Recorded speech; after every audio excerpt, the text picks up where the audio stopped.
स्वागत है आप सभी का। वेलकम। कैसे उम्मीद करता हूँ बढ़िया, मस्त चकाचक बिंदास खास। हम हैं अमरनाथ आपके साथ। घड़ी ने क्या है, रात 9:30 बजे का इशारा और शुरू हो गया है प्रोग्राम हमारा। आगे आप जो कक्षा देखेंगे वह आपकी हिंदी की दवाई है। आप UPSI, UPP, UPSC, teaching exam, KVS, TET, TRE कोई परीक्षा दे रहे हैं, उस परीक्षा के लिए, पॉलिटेक्निक हिंदी के लिए, बिहार एमपी राजस्थान के लिए, आप जानते हैं हिंदी एक है। हिंदी की वर्णमाला, संधि, समास, रचना, अलंकार, शब्दों ने दारी मक्के जैसा पूछा जाता है, तो उसी का एक मिक्सअप आपके लिए हम प्रस्तुत करते हैं। और जैसा कि मैंने आपसे कहा था कि 1, 2, 3, 4, 5 इन 5 तारीखों में मैं आपके लिए अवेलेबल नहीं रहूँगा लाइव। तो ये जो आगे अभी आप कक्षा देखेंगे यह एक रिकॉर्डेड कक्षा है, जो मेरी पहले से रिकॉर्ड की हुई कक्षा है। वो अलग अलग मौसमों के रिकॉर्ड कक्षा है। तो हो सकता है किसी क्लास में आपको हम जैकेट पहने भी दिख जाएं, हो सकता है किसी क्लास में हम वो टी शर्ट में दिखें। तो आप आनंद से क्लास पढ़ें। बिल्कुल ये मत समझिएगा कि रिकॉर्डेड, जैसे आनंद आता है पढ़ने में वैसे ही आनंद आता रहेगा। आगे आपको ABCD जैसे आप ऑप्शन देते हैं वैसे देते रहिएगा। अननेसेसरी मत बतियाइएगा, क्योंकि कमेंट तो हम देखेंगे और कोई गड़बड़ कमेंट करेगा तो बहुत मारेंगे, हाँ ब्लॉक कर देंगे, ठीक है। तो पढ़ाई करिए। चलिए शुरू करते हैं हमारा आज का सेशन। आनंद लीजिए इस कक्षा का। यह अभ्यास बना रहे। 6 तारीख को लाइव मिलेंगे आपको रात 9:30 बजे जैसे नियमित मिलते हैं। और 6 तारीख से 40 क्वेश्चन का complete set mix veg Hindi की श्रृंखला आपके पेपर तक लगातार चलेगी, ठीक है। बहुत बहुत धन्यवाद। चलिए शुरू करिए पढ़ना।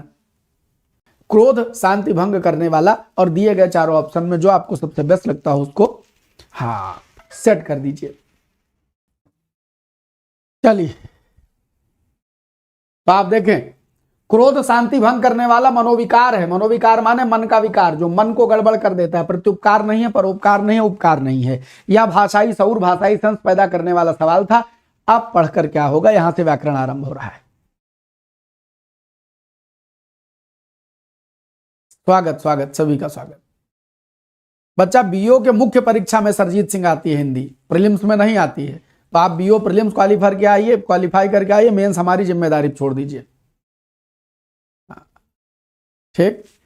अब पढ़कर क्या होगा, इस वाक्य में कौन सी क्रिया है, कौन सी क्रिया है। तो आपको याद कर लेना चाहिए क्रिया का पैटर्न। जब एक काम कर कोई दूसरा काम किया जाए तो ये कर जिस क्रिया में लगता है वह पूर्वकालिक क्रिया हो जाती है।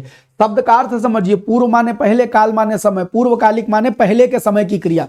जब 2 क्रियाएं दी गई हो और उसमें लगे कि एक काम संपन्न कर दूसरा काम किया जाएगा, तो जो भी होगा वो पढ़कर होगा। तो पढ़कर कर जिसके साथ लगा हो। अब नहाकर तुम नहा कर जाओ, तुम खा कर जाओ, तुम वो क्या कहते हैं, तुम सो कर उठो। तो एक काम कर जब दूसरी क्रिया की जाए तो जो पहले काम हुआ है जिसके साथ कर लगा हुआ है उसको आप पूर्वकालिक क्रिया मान लिया कीजिए। आइए आगे बढ़े। इस वाक्यांश में निर्मम अर्थ समाहित है। निर्मम का अर्थ समाहित है। किस वाक्यांश में, किस वाक्यांश में निर्मम का अर्थ समाहित है? किस वाक्यांश में निर्मम का अर्थ समाहित है? स्वागत है बच्चा, सभी का स्वागत, सभी का वेलकम। निर्मम का अर्थ किसमें समाहित है? क्रूर हृदय वाला, ममता शून्य हृदय। तो अब बच्चा ये निर्मम शब्द कैसे बना है? निह माने नहीं है, मम जिसमें ममता, जिसमें ममत्व तो नहीं है, तो जिसमें ममता नहीं है अर्थात क्रूर हृदय, संवेदना शून्य, दया रहित नहीं, ममता शून्य हृदय वाला, जिसके भीतर ममत्व तो नहीं, जिसके भीतर अपनेपन का भाव नहीं है, उसको निर्मम कहेंगे। जो दया रहित आदमी है उसको निर्दय कहेंगे। संवेदनशील शून्य व्यक्ति को संवेदनहीन कहेंगे, संवेदनहीन। और क्रूर हृदय वाला तो क्रूर होबे करेगा, या नृशंस कह सकते हैं। नृशंस व्यक्ति को क्रूर हृदय वाला आदमी कहा जाता है। तो जो बेस्ट है वो दिए गए 4 ऑप्शन में बी के सिवा कोई और नहीं है। कंप्यूटर अगले सवाल पर बढ़िए। सवाल संख्या 3, भागते भूत की लंगोटी भली। हम सब जब छोटे थे तो गांव में तो तमाम सारे किस्से कहे जाते हैं। तो बड़े बुजुर्ग जब बैठते तो कहते थे सुनो, वो अरे इतनी कस्से कहानी सुनाते थे कि लगता था कि सच में भूत देखे हैं। भगवान जाने देखे कि नहीं देखे। कहीं न रे हम जा रहे थे रात में बगिया के सामने, और सफेद सफेद रंग का कपड़ा पहने, और उसके पांव उल्टे रहे, और पीपर के तरे बैठ रहा है। तो हमसे राम जुहार करिस, अब हमसे का मांगिस? चिनौटी मांगिस। वो तंबाकू मांगा भूत ने। ये कॉमन था। सारे गांव के बूढ़े एक एक किस्सा सुनाते थे। कहीं हमसे चिनौटी मांगिस, हम भगवान नाम लिया, हनुमान जी के नाम, जय बजरंग बली बोला भैया, अब पहुंच गए, अब हमरे तिर धरा रहा है एक चक्कू, और जैसे उके तिर पहुंचन बस उकी खड़े कह के चोटिया काट लिया। अब उसके बाद हम लेके चले आए, अब वो भूत हमार का होगा, सिद्ध होगा। अब हम उससे जौन कही तौन कराई, जब तक उसकी चोटिया, अब एक दिन वो रो के हमसे कहने लगा हमारी चोटिया हमको दे दो, हमने उसकी चोटिया वापस करी, दोबारा इस गांव में नहीं आए, इसीलिए तुम लोगों को नहीं दिखाई पड़ता है। एक कहानी तो ये रही कि चोटिया काट लो। एक कहीं अगर भूत को दौड़ाओ, कोई भगवान का नाम लेकर के भागने लगे, तो उसका जो मिल जाए, अंगूठी लंगोटी जो मिल जाए रख लो। तो ये भैया तुम कहाँ यार, देखो भूत, भागते भूत में कोई मच्छर बैठ गया होगा। हाँ, हम भागते भूत की बात कर रहे थे, वो सवाल है भागे जा रहे थे। तो भागते, हाँ, भागते भूत की लंगोटी भली में क्या होता है कि अगर भूत भाग रहा हो तो उसकी लंगोटी भी मिल जाए। तात्पर्य यह है कि जो मिल गया वह बहुत है, जाते हुए लाभ से जो मिल जाए वही बहुत है। भूतों की थोड़ी बहुत जानकारी अच्छी कोई मतलब नहीं है, और भूतों को पीछा करना मतलब नहीं। जाते हुए लाभ से, भाई भूत तुम्हारे बस में रहे, भूत माने जिन्न, हाँ जैसे हुआ, तो भूत तुम्हारे बस में रहे तो बड़ा काम करवाएगा, न जाए तो लंगोटिए हाथ आवे तो कर लो। तो जो मिल गया वह बहुत है, जाते हुए लाभ से जो मिल जाए वही बहुत है। तो भैया ज्यादा बेस्ट ये दे रहा है, जाते हुए लाभ से जो मिल जाए वही बहुत। जाते हुए लाभ से आपके सामने कोई लाभप्रद वस्तु जा रही तो उसमें से जो हाथ मार लो वही बहुत है। तो यह है भागते भूत की लंगोटी भली, इसको बोलते हैं। कोई बाय द वे आप कोई काम कर रहे हैं और उसमें आपको, जैसे शेयर मार्केट में लोग पैसा लगा लेते हैं, पता चला शेयर मार्केट क्रैश हो रहा है, तो कहीं यार 1 लाख लगाया था, कितना बचा, कहीं 30,000 बचा, कहीं निकाल लो, कल को ये कंपनियां बैठ जाए तो क्या करोगी, तब कहा जाएगा भागते भूत की लंगोटी भली। तो जाते हुए लाभ से जो मिल जाए वही बहुत, यही बेस्ट रहेगा। आइए, जो मिल गया सो अच्छा, संदर्भ नहीं दे पा रहा है, संदर्भ नहीं दे पा रहा है। निम्नलिखित में से अशुद्ध वाक्य का चयन करें।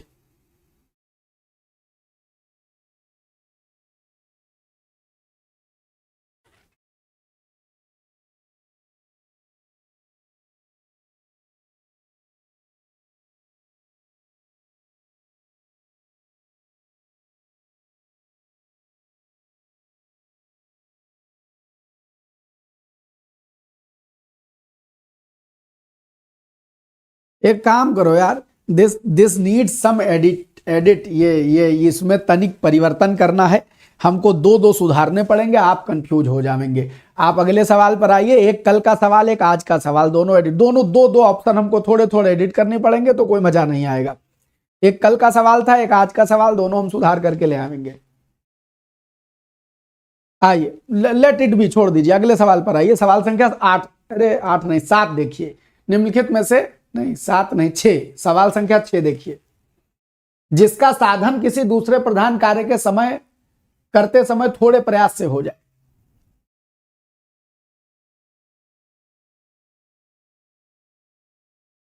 तो सुनो, जैसे एक होता है मुख्य कार्य,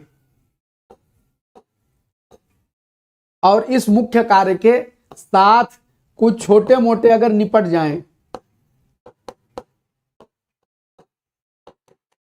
तो ये मुख्य है, और ये सब आनुषंगिक कहलाते हैं। जैसे एक मुख्य संगठन हो, और उससे जैसे एक हमारा चैनल है जिसका नाम है हिंदी भास्कर, जिस पर आप पढ़ रहे हैं, एक हमारा चैनल है ज्ञान भास्कर, जब भी कभी वो एक्टिव होगा तो जबरदस्त एक्टिव होगा। एक है विद्या तरु, जिस पर हम टीचिंग की क्लासेस पढ़ाएं, सीटेट जिनकी तैयारी करनी हो, हमारी जितनी रिकॉर्डेड क्लास उस पर पढ़ डालो, सीटेट निकल जाएगा।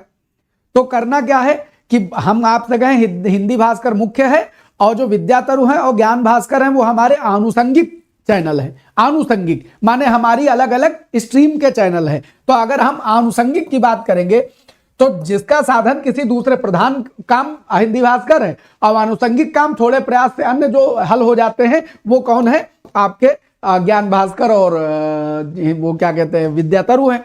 तो आनुषंगिक माने जो बड़े के संग संग छोटा निपट जाए, उसी को आनुषंगिक कहा जाता है। आगे बढ़े, इनमें से एक की वर्तनी शुद्ध है, अशुद्ध है, सॉरी अशुद्ध है, गलत है। जिन लोगों को सीटेट देना है, भले मैं लाइव क्लास न दे पाऊं विद्यातरु पर, लेकिन विद्यातरु पर सीटेट की जितनी क्लास पड़ी हुई हैं अगर आप देख लें तो आई गारंटी कि आप सीटेट क्वालिफाई कर ले जाएंगे। दुविधा खत्म, परमानेंट दुविधा खत्म। सीटेट आप विद्यातरु सर्च करें, उसमें जाइए, सीटेट देखें, दावे के साथ जितने लिखे हैं उसमें लिख गए हैं सबकी जी बतकही से ही हमारा क्वालिफाई हो गया। बहुतों मैसेज आए थे। देखो इनमें से वर्तनी की दृष्टि से अशुद्ध क्या है, तो द्वैवार्षिक एकदम सही लिखा है, नैपुण्य एकदम सही लिखा है, प्रामाणिक एकदम सही लिखा है, चैतन्यता शब्द ठीक वही काम कर रहा है जैसे चतुर या आप कहिए चतुरता और या आप कहिए चातुर्य, कई बार सिखाया है। ऐसे ही चेतन मूल शब्द होता है, चेतन से कहिए चेतनता या कहिए चैतन्य। अब जब चैतन्य स्वयं में संज्ञा है तो क्या चैतन्य के साथ क्या लगाने की जरूरत है? चैतन्यता नहीं। क्या चातुर्यता कहना वाजिब है? नहीं, तो इसलिए इनको नहीं कह सकते। अब सुनो, प्रामाणिक, प्रमाण में एक लगाओगे तो प्रामाणिक बन जाएगा, ठीक है। और नैपुण्य, निपुण से बना हुआ शब्द है, आंसर निपुण। निपुण से अगर संज्ञा लगाओ तो आप बनाओ निपुणता, निपुणता, या भाववाचक संज्ञा बना दो, लिख दो नए पुण्य, चाहे निपुणता बना लो चाहे नैपुण्य। अच्छा, प्रामाणिक एकदम सही लिखा है। और जब द्वि लगाते हैं किसी शब्द में, द्वि, तो शब्द क्या हो जाता है? द्वय मातुर। तो द्वि उपसर्ग के तौर पर लगे तो द्वय हो जाता है। जैसे द्विवार्षिक तो द्वैवार्षिक बनेगा, ऐसे द्वि माने दो माताओं वाले, तो यह शब्द द्वय मातुर बनता है। जिनकी दो माताएं हैं, भगवान गणेश, माता पार्वती, माता लक्ष्मी, दोनों उनको अपना पुत्र कहती हैं, तो भगवान गणेश कौन है? वो द्वय मातुर कहे जाते हैं। तो अब जैसे 3 माही परीक्षा होती थी तो उसको त्रैमासिक परीक्षा बोलते थे, त्रैमासिक परीक्षा बोलते थे, ठीक है। तो ये याद रखिएगा कि इनमें से जो वर्तनी अशुद्ध है वो चैतन्यता की है, बाकी सब सही है। या तो चैतन्य कहिए, चेतनता कहिए, चैतन्यता की आवश्यकता नहीं है। आगे बढ़े, चंदन का पर्यायवाची कहिए।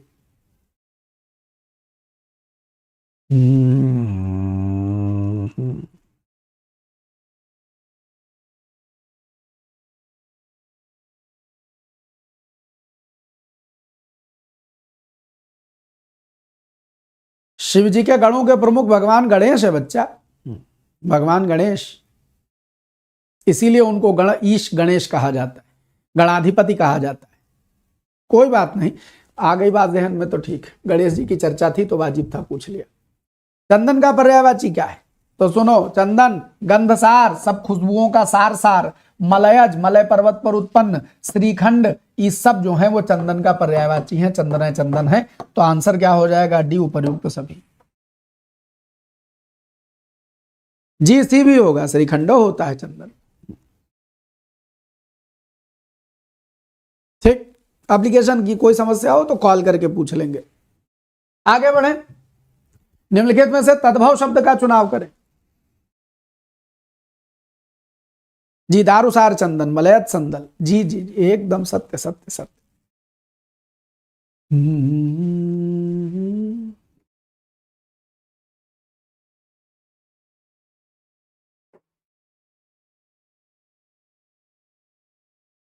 मोहन पांडे जी, आज इसको सॉल्व करके 70% क्लियर करके दिखाइएगा आप।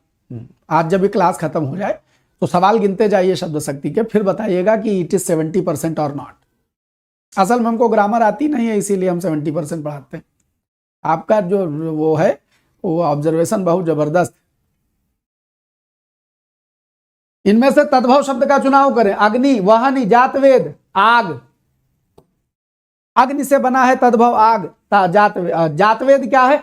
वहनी, अग्नि, ये सब तत्सम है। और आग का पर्यायवाची, आग का पर्याय, ठीक है। तो यही एक शब्द है जो तत्सम तद्भव के जोड़े में तद्भव बना देता है। हाँ ठीक, आइए आगे बढ़ते। नहीं, उनका मुद्दा यह है कि बात कब कैसे कही जाती है, यह सलीका सीख ले आदमी तो मजा ही आ जाए। लेकिन भाषा के अध्यापक के सामने खड़े होकर भी सलीका नहीं आया तो क्या आया? पूरा निष्कर्ष निकाल के उन्होंने कहा कि आप शब्द शक्ति पर सवाल करवाते हैं, इसके खाली 30% सवाल पेपर में आते हैं, 70% आप 70% यही कराते हैं। आप और कराइए। तो वो सीधे सीधे आर्डर डिमांड हो रहा है। तो आर्डर डिमांड का उत्तर यही है कि भैया हमको ग्रामर आती नहीं है, हम क्या करें, हमको यही तत्सम तद्भव पर्यायवाची ये सब रटे हैं हम, तो इसके अलावा हमको आता नहीं, इसीलिए ज़्यादा कराते, भौकाल बनी रहे हमारी। एकदम सही बात यही है। निषिद्ध का संधि विच्छेद क्या होगा? अब ये भी देखो शब्द शक्ति का सवाल है, इसको ग्रामर वामर में थोड़ा गिना जाएगा।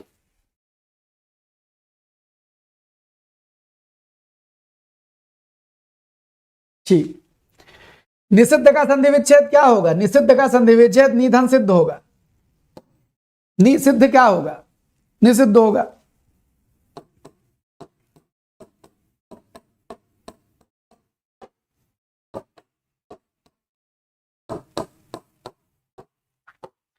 रूल याद आया?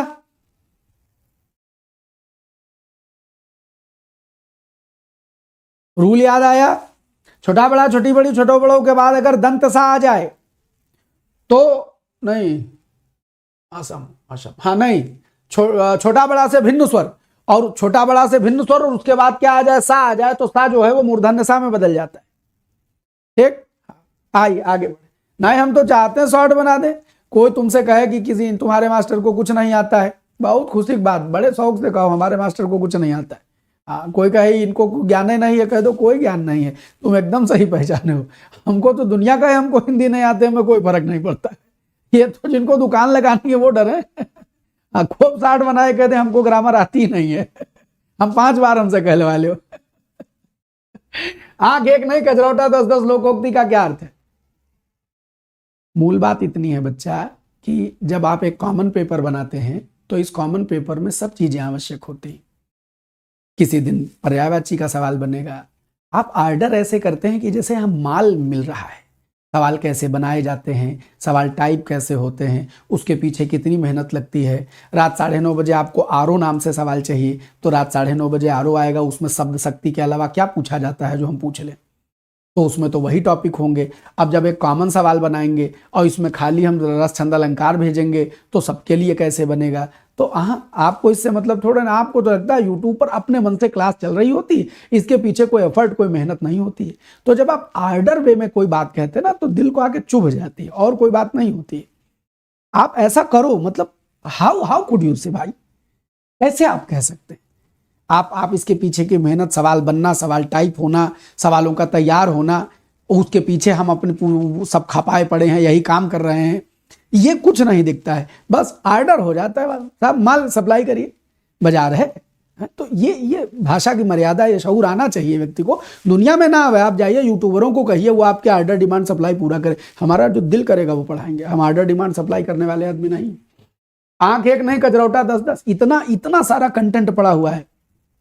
वर्णमाला पूरी पढ़ाई हुई है, संधि पढ़ाई हुई है, क्वेश्चन आंसर पढ़ाया हुआ है, पीछे देखना ही नहीं जाना है।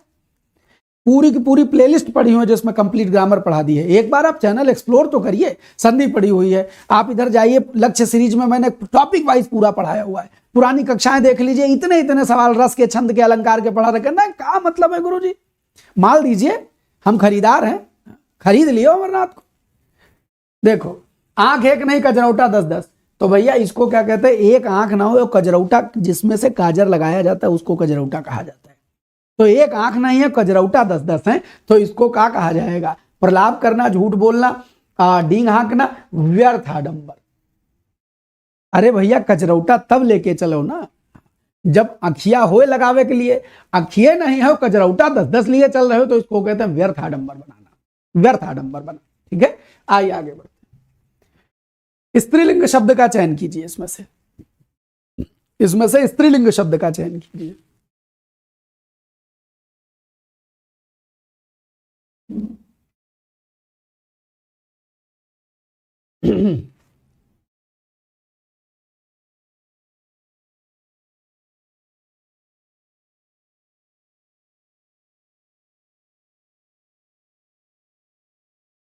देख,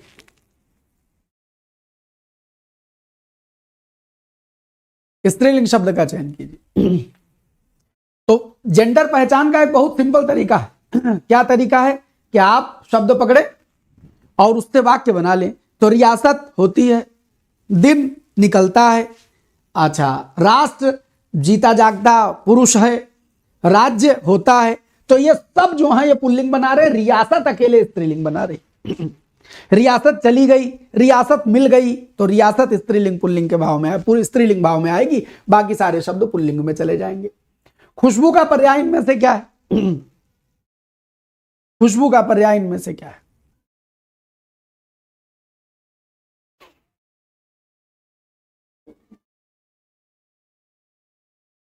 खुशबू का पर्याय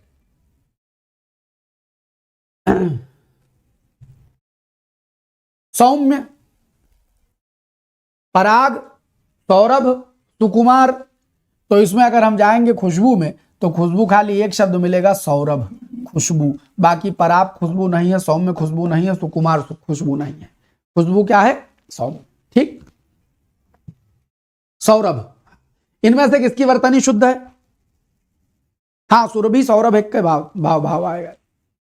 इनमें से किसकी वर्तनी अशुद्ध है? गलत वर्तनी किसकी?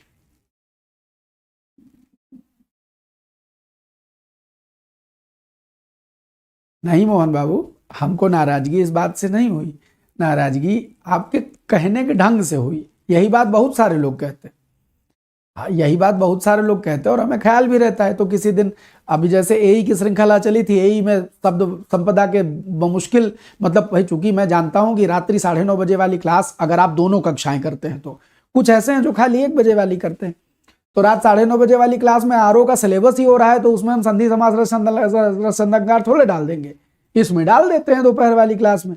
लेकिन अब इस वाली क्लास में भी कंबाइन पोर्शन जरूरी है, तो किसी दिन व्याकरण ज्यादा हो जाता है, किसी दिन वाक्य शब्द ज्यादा हो जाते हैं। अब आप जब एई वाली श्रृंखला चलाई थी तो उसमें कंप्लीट व्याकरण रखा था, उसमें इक्के दुक्के सवाल पर्यायवाची के डाले थे। आज की व्यस्तता है, आज का सवाल बना तो आज इसमें बन गए। तो ये है, वही बात सलीके से कही जाए तो खराब ना लगती, एकदम आर्डर डिमांड कर दे तो दिल टूट जाता है यार। हमको लगता है हम दिल निकाल के रख के दे रहे हैं, तुम यहाँ आर्डर मार देते हो। हम जानते हैं आपका इंटेंशन ऐसा नहीं होगा वैसा कहने का, लेकिन वो भाव अच्छे नहीं लगते। वो ऐसा लगता है कि हम हमारे आपके वो सलीका होना चाहिए, भाषा वाले से तो कम से कम बात करने का सलीका होना चाहिए। देखो, इनमें से किसकी वर्तनी अशुद्ध है? अब रात 9:30 बजे जब आरो चलेगा तो उसमें हम कोई और सवाल बना देंगे क्या? थंबनेल आरो चाहिए भी, थंबनेल से। देखो, इनमें से किसकी वर्तनी अशुद्ध है? तो भैया व्याकुलित, यह शब्द नहीं होगा। ठीक, राजनीतिक एकदम सही है, और आपको हम सावधान कर देना चाहते हैं कि ये जो शब्द राजनैतिक है, ये गलत है। राजनैतिक यह गलत है, तकनीकी रूप से सवाल गलत है। ठीक है, सही शब्द होता है राजनीतिक। कैसे बनता है? जब राजनीति में इक जोड़ दें तो यह शब्द क्या बनेगा? राजनीतिक बनेगा। ठीक, बहुलता सही है, बाहुल्य भी सही है, लेकिन अगर कोई बाहुल्यता लिख देगा तो गलत हो जाएगा। और याज्ञवल्क भी सही है। चलिए आगे बढ़े। पुर्तगाली शब्द इनमें से कौन सा नहीं?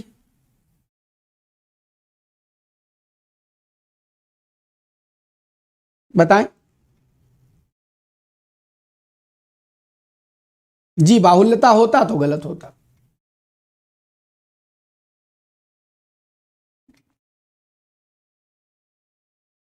अभी पेपर हुआ उसका इलाहाबाद हाई कोर्ट का। जितने पेपर थे, चाहे वो सी का था चाहे वो डी का था, जो करके आए हैं वो जानते हैं कि यही परिचर्चा करके लगातार कुछ क्लासेस पढ़ाने के बाद वो 25 में 22, 25 में 23 हो गया। कोई पेपर आ जाए, पेपर में जब आप जाते हैं तो हमारा उद्देश्य है आपके भीतर की हिंदी समझ दुरुस्त करना। हम आपका ओवरऑल सॉफ्टवेयर डेवलप करना चाहते हैं। आप अपने मन से आर्डर डिमांड छोड़ करके जैसा जो पढ़ाया जाए, आप ये ना सोचे आपको क्या पढ़ना है, आप ये सोचे जो हम पढ़ा रहे हैं उसको प्रेम से सुने। अगर आप ये सुन लेंगे तो हिंदी का जो भी पेपर देने जाओगे उसमें मजा आएगा। तो बस जो कहा करें वो पढ़ लिया करो। हम कहें संधि हमारी पढ़ डालो, हम कहें लक्ष्य सीरीज हमारी पढ़ डालो, ये कर लिया करो। कमिश्नर एक शब्द है जो पुर्तगाली नहीं है, अनानास पुर्तगाली है, बाल्टी पुर्तगाली है, तंबाकू पुर्तगाली, 100% पुर्तगाली। ठीक है, शीत ऋतु का संधि क्या होगा? हाँ भैया नाम ले लिए तुम्हारा, नाम ले लिए तुम्हारा आयुष एनिमेटेड, अब नाम न लेवाओ।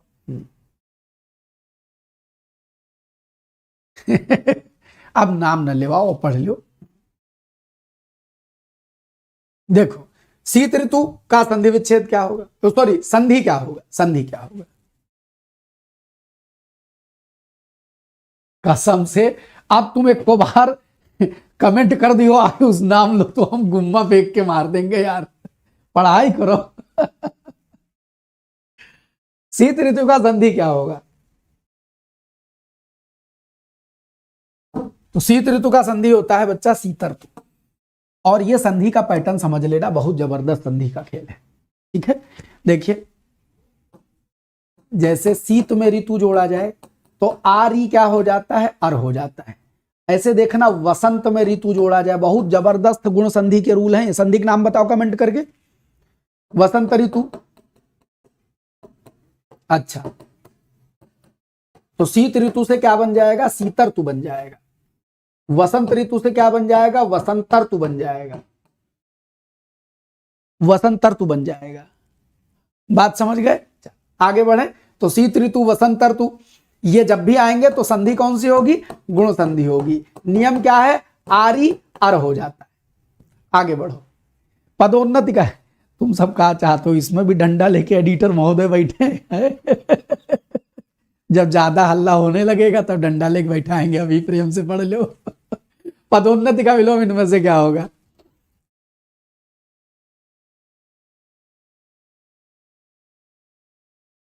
पदोन्नति, तो पदोन्नति का विलोम इनमें से क्या होगा? पदावनति होगा, पदावनति। अब ये दोनों शब्द बड़े जबरदस्त हैं। पदोन्नति में संधि बताओ और पदावनति में संधि बताओ। पदोन्नति और पदावनति में संधि बताओ। तो पदोन्नति में पद धन उन्नति और पदावनति में पद धन अवनति, अवनति। तो जब आप पदोन्नति की बात करेंगे तो इसमें होगी आ उ से गुण संधि, और पदावनति की बात करेंगे तो आ बड़ा आ बनाएगा दीर्घ संधि, दीर्घ संधि। ठीक, इतना खेल है।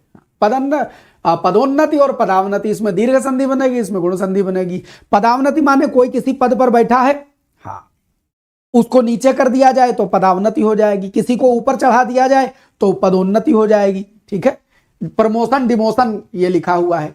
सन्निहित का संधि विच्छेद क्या होगा? अच्छा, हर बार संधि विच्छेद में संधि विच्छेद पूछे जरूरी नहीं है, कई बार उपसर्ग प्रत्यय भी पूछ लेता है, ये भी जान लेना। हर बार संधि विच्छेद में संधि विच्छेद पूछे जरूरी नहीं है, कई बार उपसर्ग प्रत्यय भी पूछ लेता है।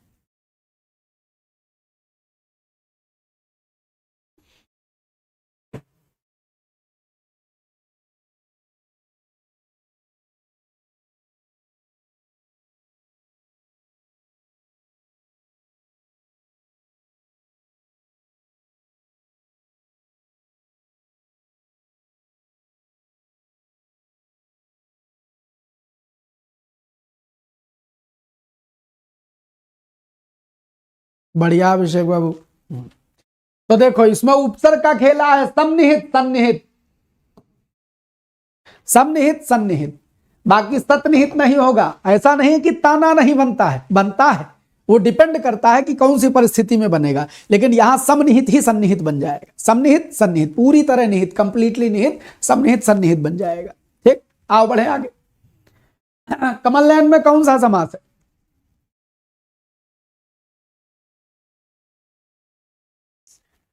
कमल नयन में कौन सा समास है? आज बच्चा असल में हमको 1 बजे तक काम था, इसीलिए 12 बजे क्लास शुरू कर दी थी, और कल मिलते हैं समय से, अपने कल अपने समय पर मिलेंगे। कमल नयन में कौन सा समास है? तो कमल नयन में कौन सा समास है गुरुजी? 19 का सी। अच्छा, ये नहीं लगाओगे, बहुव्रीहि नहीं लगाओगे? सुनो, बहुव्रीहि नहीं लगाएंगे, क्योंकि ये कोई पर्टिकुलर एक दो मिलकर के तीसरा नहीं हो जा रहे हैं। कमल के समान नयन, उपमेय उपमान। तो कर्मधारय समास की सृष्टि दो प्रकार से होती है, उपमेय और उपमान, इनको मिला दिया जाए, और विशेषण और विशेष से इनको मिला दिया जाए। आप इन दोनों को मिला देंगे तो क्या बन जाएगा? कर्मधारय समास बन जाएगा, कर्मधारय समास बन जाएगा। ठीक,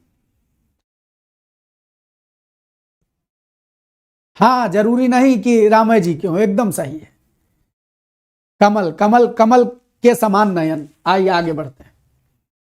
फूले कास सकल मही छाई, जनु बरसा ऋतु प्रकट बुढ़ाई।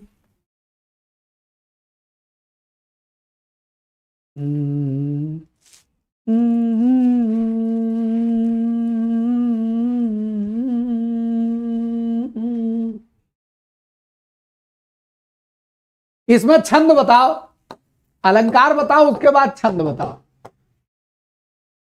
पहले अलंकार बताओ फिर छंद बताओ। तो अलंकार में तो ABCD लगाओ और छंद को कमेंट में लिखो कौन सा छंद है। देखो, इसमें जैसे ही हमने बताया कि मनुमानो आ जाए, जनु जानो आ जाए, मनो जनहु आ जाए, तो ठप्पा मार के दौड़ा के का लगा लिया करो, उसको उत्प्रेक्षा अलंकार लगा दिया करो। उत्प्रेक्षा शब्द की व्याख्या देखो, दिल खुश हो जाएगा। उत प्र इच्छा, इच्छा माने होती है दृष्टि, प्रा जब लगता है तो विशेष बना देता है, और उत माने ऊपर, माने कोई चीज जो है उसको उससे ऊपर ले जाकर किसी विशेष दृष्टि से देखना, किसी अलग दृष्टि से देखना। तो फूले कास सकल मही छाई, सकल माने संपूर्ण, मही माने धरती। कांस के फूल जब बरसात ऋतु खत्म होती है तो चौतरफा कांस के और सेवार के सब ये फूल खिल जाते हैं सफेद सफेद। तो चौतरफा सफेद सफेद कांस के फूल खिले हुए हैं। तो ऐसा लग रहा है सफेद खोपड़ी हो जाए तो कहते हैं कि आदमी बुढ़ा गया ना। तो जनु वर्षा ऋतु प्रकट बुढ़ाई, ऐसा मालूम पड़ता है मानो वर्षा ऋतु सामने बूढ़ी होकर के दिखाई पड़ने लगी है। तो बरसात की समाप्ति पर कांस के फूल खिलते हैं और वो एकदम सफेद होते हैं। तो कवि इमेजिन कर रहा है, वो ये जो दिख रहा है कि चारों तरफ कांस के फूल खिले हैं, इसमें वो विशेष दृष्टि से अपने नजरियों को ऊपर ले जाकर देखता है, इमेजिन करता है, तब वो कहता है कि ये उत्प्रेक्षा अलंकार है। क्लियर है? अब सवाल उठता है कि ये चौपाई, ये कौन सा छंद है? तो सुनो कि फूले कास सकल मही छाई, जनु बरसा ऋतु प्रकट बुढ़ाई। राम सिया राम जय जय राम, राम सिया राम। ये धुन अगर बन जावे तो ठप्पा मार के उस धुन को क्या कह देते हैं? मार दिया गुम्मा, हम ही मार दिया, आज एडिटर के बजाय हम ही गुम्मा मार दिए। तो चौपाई के खाचे में फिट हो गया, तो छंद क्या हो गया? चौपाई हो गया। मात्रा गिन लो, 16-16 होंगी, 16-16 होंगी, कोई दुविधा नहीं रखनी है। तो आप देखिए कि मात्रा गिनो तो फूले कास सकल मही छाई, गिनो 16 होगी। 2 2 4 2 6, 1 7 1 8 1 9 1 10 2 12 2 14 2 16। कोई जरूरत नहीं है मात्रा गिनने की, अगर आ जाए किसमें, वो क्या कहते हैं, इस धुन में आ जाए। हमने एक गीत लिखा, उस गीत की कुछ पंक्तियां सुनो। साधो मन लीन हो बैराग, ये तो मुखड़ा है। अब आगे पूरा चौपाई छंद है कि दर्पण दर्पण रूप निहारा, गठरी बांधी गेह सवारा, बेगानी थी अपनी दुनिया, मतलब साधा किया किनारा, पीर पाय बरसत हैं नैना, पीर पाय बरसत हैं नैना, अब दिखते हैं दाग, साधो मन लीनो बैराग। तो गीत तो ऐसे गा दिए, अब तुमको दिखाते हैं कि चौपाई कैसे आई। दर्पण दर्पण रूप निहारा, गाओ इसको मंगल भवन मंगलहारी की धुन में, देखो बराबर से बैठता है कि नहीं बैठता है। गठरी बांधी गेह सवारा, गाओ राम सिया राम। कैसे?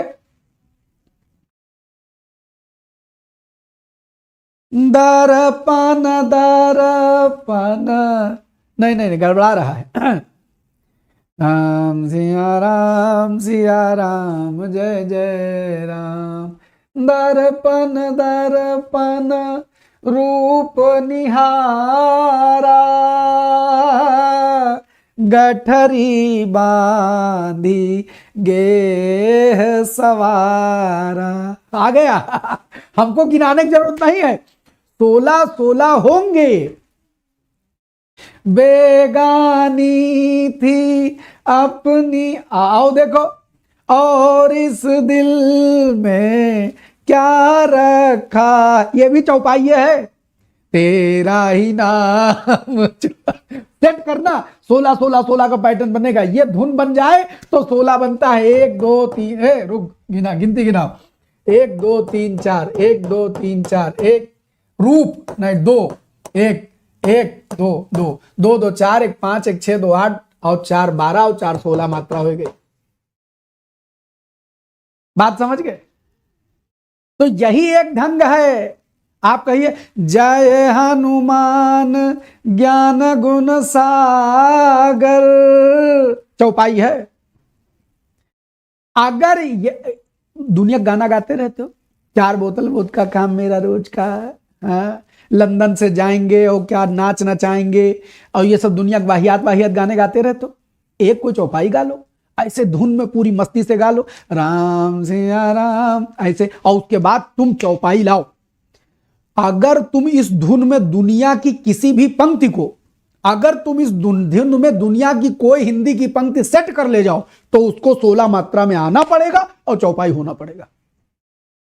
प्रभिसी नगर की जय सबका जा, हृदय राखी कौशलपुर राजा।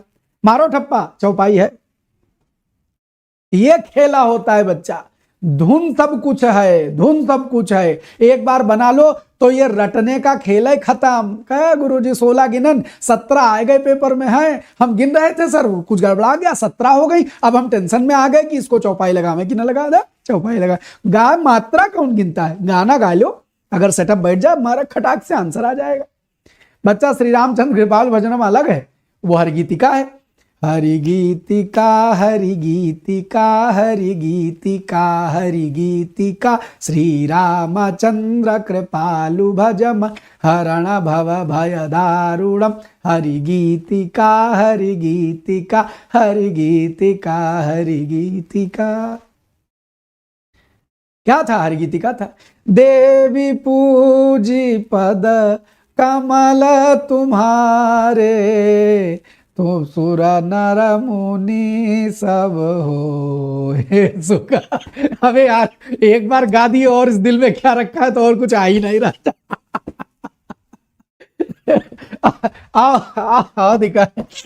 और इस दिल में क्या रखा है?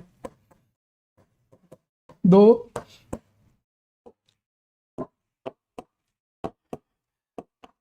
2 1 3 2 5 2 7 2 9 2 11 12 2 14 2 16 तेरा ही ना। चौपाई छंद है ये। हाँ चौपाई छंद है। थोड़े चौपाई में खाली मोहब्बत का ही, वो खाली भगवान का नाम लिया जा सकता है, यह हो सकता है। देखो 16 मात्रा की नहीं। हाँ, ये 16 मात्रा है, ठीक। तो इसलिए याद रखिएगा कि अगर ये धुन तुम याद आ गई, अगर ये धुन में पैटर्न बन गया तो उसको चौपाई होना तय है। कोई माई का लाल इस दुनिया में उसको चौपाई होने से रोक नहीं सकता। तो आज के इस बतकही वाले एपिसोड को करेंगे यहीं खत्म।